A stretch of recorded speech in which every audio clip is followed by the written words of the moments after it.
Uma frase que eu escuto quase todos os dias da minha vida é: por que você não ensina português para o seu filho? Ou que mãe é essa que não ensina português para o filho? Eu nunca falei sobre isso porque, assim, na minha cabeça, não julgar é uma coisa óbvia, porque eu sou assim. Por exemplo, mesmo que eu veja uma coisa que pareça um absurdo, eu sempre penso: deve ter algum motivo. Eu nunca tiro as minhas próprias conclusões, porque essa é a verdade. Sempre tem algum motivo por trás de cada ação. A diferença é que tem pessoas que esperam para descobrir a verdade e pessoas que só enxergam o que querem ver. É muito mais fácil julgar que eu sou uma péssima mãe e eu entendo isso. Mas hoje eu vou te contar por que ele não fala português. Quando eu era menina, meu maior sonho era ter uma família unida, porque eu não tive isso. E eu não via a hora de me tornar mãe. Só que eu sempre fui uma pessoa, vamos dizer assim, detalhista. Sabe? Aquela pessoa que gosta de planejar tudo que vai fazer. Eu sei, tá? Aqui parece meio brega, mas eu queria encontrar uma pessoa que eu tivesse certeza que fosse boa para os meus filhos, me casar, ter minha casa própria, juntar dinheiro e só depois engravidar. Então eu me casei, comprei minha casa, juntei um dinheirinho, não muito, mas juntei. Agora só faltava ter certeza que a pessoa que eu escolhi fosse ser um bom pai, mas isso só o tempo e a convivência ia dizer. Por isso que eu esperei 4 anos para ter o meu primeiro filho. Eu sei, tá, que você deve estar pensando: mas Lilica do céu, quando a gente fala assim no altar, a gente já tem certeza que aquela pessoa é a pessoa certa. Na verdade, a gente acha que tem, mas a gente só vai descobrir com o passar do tempo. Por isso que eu acho importante não engravidar assim de cara, né, logo que casa, porque só com o tempo é que a gente vai descobrir se realmente aquela pessoa era a pessoa certa ou não. Então, quando eu decidi que era a hora certa, eu comecei a me preparar. Comprei um monte de livros sobre maternidade, como educar os filhos, fiz aula de massagem para bebês, fui a palestras, agora só faltava interagir com crianças. Aí eu pensei: já sei, vou trabalhar com crianças. Então eu comecei a trabalhar numa creche como contadora de histórias e eu amei. Mas como só faltava 1 ano e pouquinho, né, pra tentar engravidar, e eu ia ter que parar de trabalhar mesmo, né, depois que eu engravidasse, eu trabalhei como voluntária, né, pra não tirar a vaga de outra pessoa que poderia trabalhar aí por vários anos na empresa, né, e não dar prejuízo. Trabalhei por 1 ano e pouco, e olha, foi uma experiência incrível. Aí quando chegou a época, né, que eu planejei pra engravidar, né, porque eu queria que o neném nascesse em julho, que fosse, de preferência, um menino e se chamasse Tatsuki, que é um nome muito comum aqui no Japão. Aí eu usei técnicas naturais para escolher o sexo do bebê, né? E calculei para que ele nascesse mais ou menos na 2ª semana de julho. Enquanto isso, eu arrumei o quartinho dele, eu estudei o método de Glendomo para ensinar para ele depois que ele nascesse, porque eu queria meu filho bilíngue e inteligente. Por quê? Porque eu não sou. Então eu queria que ele fosse inteligente. Por isso eu colocava a Mozart para ele ouvir todo santo dia dentro da minha barriga. Eu tinha tantos planos para ele e eu não via a hora dele nascer para que eu pudesse dar para ele tudo aquilo que eu não tive. O Tatsuki nasceu no dia 12 de julho e esse foi o melhor dia da minha vida. E desde que eu trouxe ele para casa, eu nunca mais saí do lado dele, grudinho. Nossa, eu lembro que eu fiquei tão empolgada, sabe? Comecei a ensinar português para ele, não só fala, mas a leitura, a escrita. Eu também encomendei vários livros infantis em português para ler para ele. Fiz vários cartões de leitura para ensinar ele a ler. Passava horas fazendo esses cartões, né? Porque na época eu não encontrei para comprar em português. Então eu fui na papelaria, comprei todo o material e fiz tudo à mão mesmo. Dava um trabalhão? Dava. Mas eu fiz porque eu queria muito ensinar ele.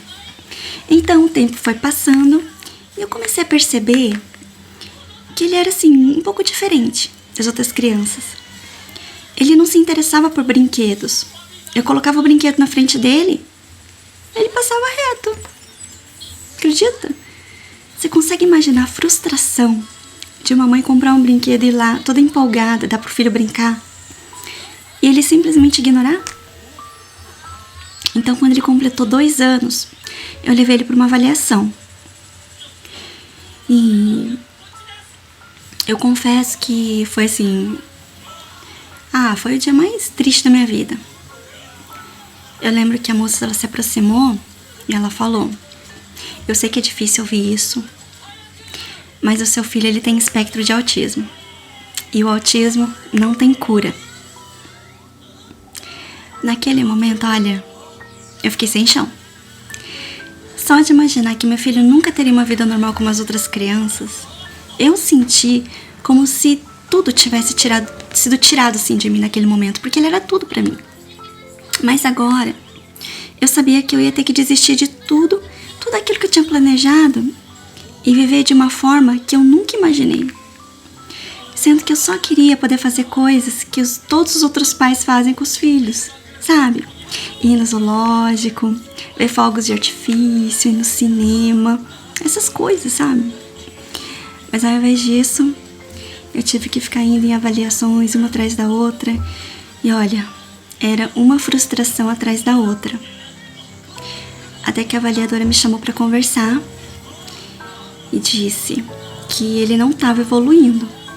Ele não tinha respondido nenhuma das perguntas e não tinha acertado nada nos testes.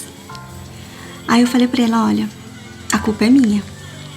Ele não tá conseguindo por minha culpa. Em casa, eu só converso em português com ele e eu sou a única pessoa que ele conversa. O pai dele trabalha demais e só tem tempo de ficar com ele no dia de folga. Ele passa a maior parte comigo. Provavelmente ele não tá entendendo o que você tá falando. E ela disse: eu entendo, você quer ensinar português pra ele, mas olha só. Ele vai pra uma escola onde todos os coleguinhas só falam japonês, inclusive os professores. Isso já é bastante difícil para uma criança normal. Já para uma criança com autismo, pode ser ainda mais complicado, porque eles têm dificuldade em comunicação. Quando ela falou isso, olha, eu me senti a pior mãe do mundo.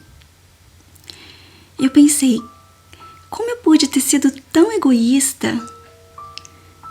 Eu aqui querendo que meu filho seja bilíngue, sendo que ele só precisa de apoio para aprender a língua materna dele, que é o japonês. Eu, como mãe, devia focar nas necessidades dele. E a necessidade dele é a comunicação. Ensinando uma língua que ele não vai usar para poder se comunicar, eu só estou atrasando ele ainda mais. Porque ele é uma criança com dificuldade de comunicação, vivendo em um país que só usa o japonês. Todos os amiguinhos só falam japonês, os professores só falam japonês, os familiares só falam em japonês. A única pessoa que ele tem contato que fala português sou eu. Ou seja, se eu tiver que escolher entre ensinar uma língua que só eu e mais ninguém fala e atrasar o desenvolvimento dele, ou focar em ajudar ele a se comunicar e se relacionar com as pessoas à sua volta, eu vou fazer o que for melhor para ele e não para mim. Isso se chama ego. Eu confesso, tá, que eu gostaria que ele falasse português, mas assim, só por curiosidade mesmo, porque eu amo português. Mas como estava dificultando a relação dele com as pessoas, eu não pude forçar ele a aprender. Entende? Eu sei que vai ter gente que vai comentar: mas eu conheço filhos de pais estrangeiros que falam as 2 línguas. E é normal. É normal quando a criança é brasileira. É normal quando tem parentes que falam português. É normal quando a criança não tem autismo. O Tatsuki não fala português, não porque ele não gosta, mas porque ele não consegue. E eu, como mãe, não devo me frustrar por causa disso, mas compreender as limitações dele. Então, por favor, não comenta coisas do tipo: você devia ensinar o português para ele. As crianças aprendem fácil várias línguas. Porque é muito fácil falar e optar na criação do filho dos outros. Difícil é tentar encontrar solução quando se está exatamente na mesma situação. Porque olha, só Deus sabe o quanto eu me esforço para não pirar. Porque ser mãe de uma criança especial não é fácil. Quem vê ele nos vídeos pensa que é fácil, pensa que ele é um doce. Só que não. Ele é virado no giraia. Ele repete a mesma frase 150 vezes por dia. Eu falo, filho, não faz isso. Ele vai lá e faz.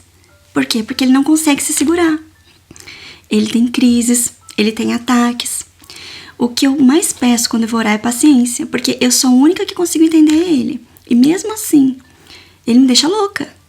Porque ele faz barulho o dia inteirinho. Ele batuca. E olha, eu tenho pavor de batuque. Aonde ele tá batucando.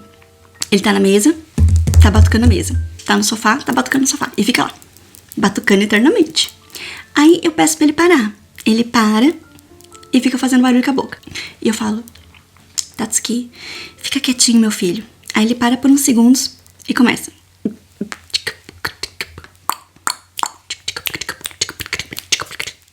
É muito estressante. A minha vontade é de pegar minhas orelhas, arrancar e jogar fora.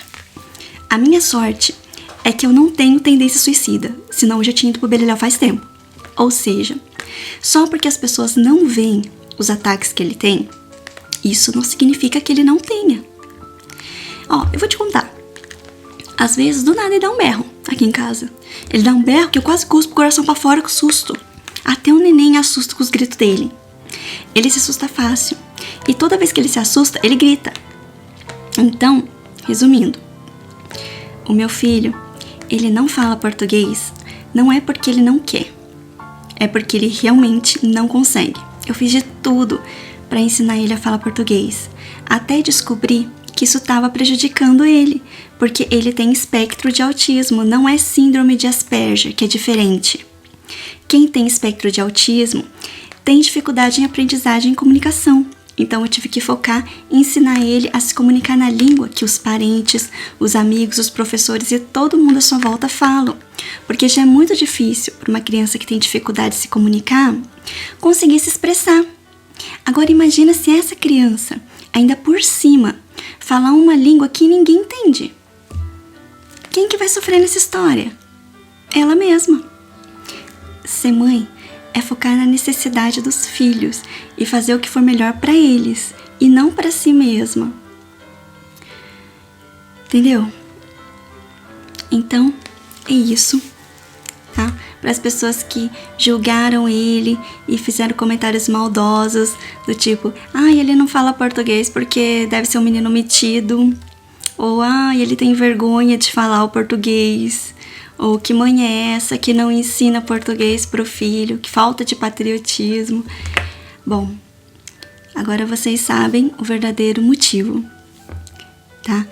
Ele só tá quieto aqui agora, né? Porque ele tá concentrado, né? Assistindo o YouTube também porque eu pedi pra ele. Eu falei, filhinho, fica quieto, pelo amor de Deus. Só até a mamãe gravar o vídeo, né? Aproveitei que o neném tá lá em cima dormindo, né? E pedi pra ele ficar quietinho, pra ele poder se controlar, né? Mas não é sempre assim, tá? Bom, então eu vou encerrando por aqui e espero ter esclarecido, né? Porque muita gente faz essa pergunta, a mesma pergunta, né? Eu sei que nem todo mundo faz essa pergunta por mal, né? Apesar de ter muitos comentários maldosos, me criticando, me julgando porque ele não fala português, eu sei que tem pessoas que só perguntam mesmo por curiosidade. Então, eu espero ter esclarecido, tá bom? Então, eu vou encerrando por aqui. E nos vemos no próximo vídeo. Até mais!